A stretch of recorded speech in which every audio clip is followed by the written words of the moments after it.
ఇక ఓరుగల్లు శ్రీ భద్రకాళి అమ్మవారి ఆలయానికి భక్తులు పోటెత్తుతున్నారు. వరలక్ష్మి వ్రతం శ్రావణ శుక్రవారం కావడంతో మహిళలు ప్రత్యేక పూజలు చేశారు. వరలక్ష్మి వ్రతం రోజున అమ్మవారి దర్శనం చేసుకోవడం వల్ల కోరిన కోరికలు నెరవేరుతాయని ఆలయ పూజారులు చెప్తున్నారు. భద్రకాళి అమ్మవారి ఆశీస్సులు తీసుకోవడం అదృష్టంగా భావిస్తున్నామని భక్తులు అన్నారు.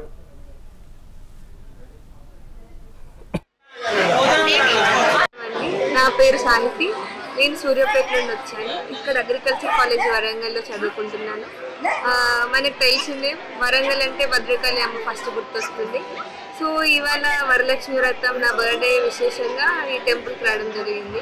అంత రష్లో మేము అంతసేపు నిలబడి కష్టపడింది కూడా అమ్మవారిని చూడగానే చాలా హ్యాపీగా అనిపించింది.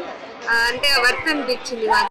శ్రావణ మాసంలో ఎంతో వైభవంగా భక్తులు తండోపతండాలుగా వచ్చి అమ్మవారిని దర్శించి చీరలు పూజలు సమర్పిస్తూ సనాతనంగా అమ్మవారి ఆశీర్వచనం పొందుతూ అమ్మ దయానుగ్రహాన్ని